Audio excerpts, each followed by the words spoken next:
5 most hunted gang members reacting to life sentence. Bryce Rhodes. Bryce Rhodes, currently on trial in Louisville for 3 counts of murder, is facing 3 different murder charges.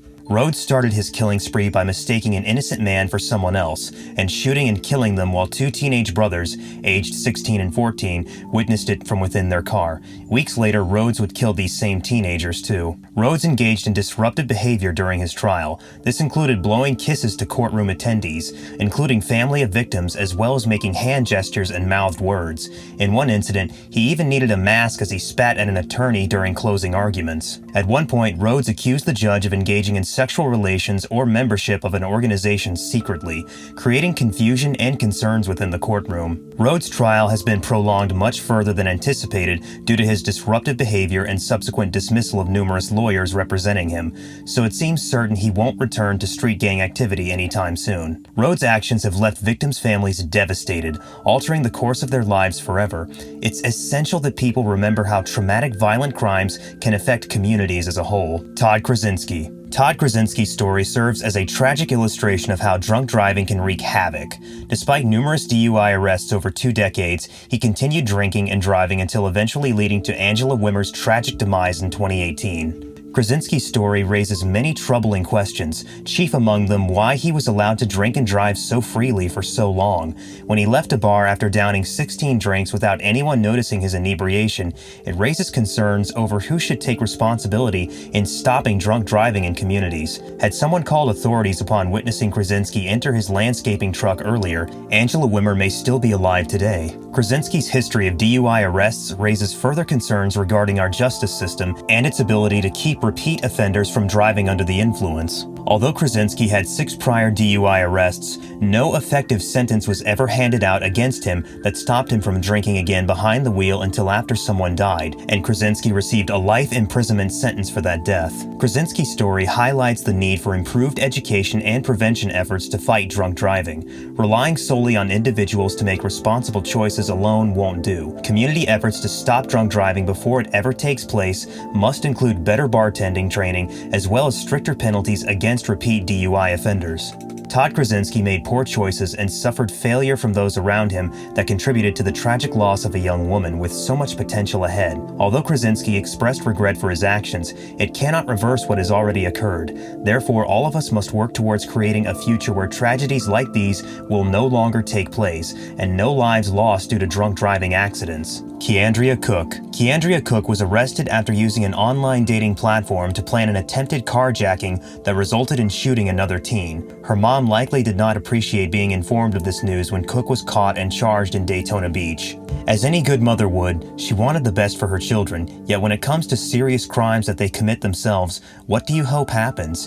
Do you hope for freedom or justice regardless? Such a difficult question to answer. Cook was charged with carjacking and battery, with howls of grief from Cook's mother echoing through the courtroom as she heard Cook sentenced to 20 years for carjacking, 15 for attempted carjacking with deadly weapons, 15 years for battery felony, totaling 50 years behind bars. At first blush, one could understand her mother's alarm. Obviously, this is something no mother wants for their child, yet an old saying goes, don't commit crimes you don't intend to complete, and this was certainly my situation. No robberies attempted nor attempted by my sister. Seen how that works? Cook's actions had devastating repercussions. She not only committed a serious criminal act, but it led to another teenager being shot. This tragic event should serve as a warning that we must always consider potential outcomes of our decisions and actions before acting upon them. Abel Gallegos.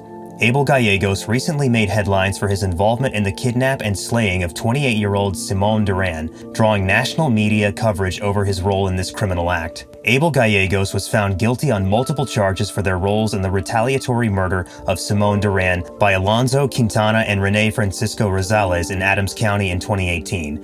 As per reports, Duran identified Quintana during an attempted slaying investigation conducted early 2018. Becoming their target, Gallegos was accused of orchestrating frustrating their efforts. On November 5, 2018, Duran was brutally and senselessly abducted, shot 10 times while beseeching for her life, then set on fire, an act which outraged and saddened both Duran's community as well as those close to her who loved her deeply. As the result of an intense investigation, Gallegos and his accomplices were arrested and charged with murder. On January 17, 2021, in Jefferson County District Court, he appeared and received his sentence of life without the possibility of parole plus 163 years.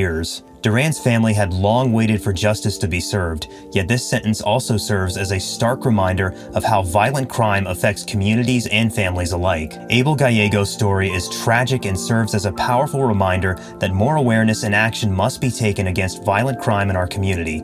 Everyone can play their part by speaking out against violence, supporting victims and their families as they recover, advocating for policies and programs which prioritize community safety and well-being, or speaking up when we see something amiss in society. Octaviano Juarez Coro. Octaviano Juarez Coro was captured after 16 years on the run and made one of the FBI's 10 most wanted fugitives list. Octaviano Juarez Coro became one of the FBI's 10 most wanted fugitives after an incident at Milwaukee Park during Memorial Day weekend 2006. At an afternoon picnic at Lakefront Park, Coro pulled out his gun and fired, fatally wounding 2 persons while also wounding 3 more, including his estranged wife. Following this act of violence, he fled and disappeared, subsequently becoming one of its top fugitive targets. Juarez Coro had spent 16 years on the run, in hiding somewhere abroad while hoping time and distance were working in his favor. Unfortunately for him, law enforcement in Guadalajara received information regarding his whereabouts, which eventually led them directly to him. They finally caught him after receiving tips. Michael Hensel, special agent in charge of the FBI Milwaukee field office, noted in a statement that Juarez Coro had spent 16 years fleeing law enforcement. Finally, his luck ran out and he was brought before justice. The capture of Octaviano Juarez Coro stands as testament to law enforcement officials who never stopped looking for him and kept up their search efforts until justice caught up with him. Though justice may take its time coming down upon those responsible for serious offenses, ultimately, justice prevails and that person or persons are held accountable. Noteworthy is the fact that this case would not have been possible without public assistance and tips provided from members of society, who proved invaluable in tracking down criminals wanted for various offenses. As citizens, we all bear responsibility in reporting any information we have on wanted criminals. Raymond Frolander. Raymond Frolander was recently sentenced to 25 years of incarceration for engaging in lewd and lascivious behavior with victims under 12 years old. On July 18, 2014, Frolander was seen by his 11-year-old son's father abusing Frolander, who then called 911 stating that he had kicked and punched Frolander, as well as needing an ambulance service to transport his son home from school.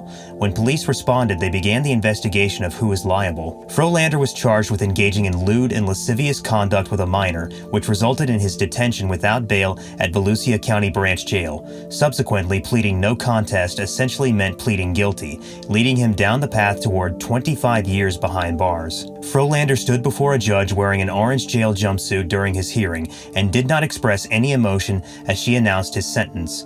Under his plea bargain agreement, Frolander will be listed as a predator upon release and beyond any typical sexual offender probation requirements. Furthermore, he will also be electronically monitored throughout his lifetime. After the hearing, Frolander's father addressed reporters outside of the courthouse and informed them that in 25 years' time, he will understand why he let Frolander live. Additionally, he joked with them about not having enough money to replace reporters' cameras, so he told them all to move along quickly. This case gained international media coverage due to the actions of its father. Many have applauded his bravery in protecting his child, but also raised issues over violence used. Some critics questioned if such methods were necessary or justified. Frolander was guilty of grave misconduct, and as such will face severe repercussions for his actions, 25 years in jail, as well as registration as a sexual offender for life. Thanks for watching the video until the end. If you liked today's video, subscribe to our channel and hit the like button for more updates.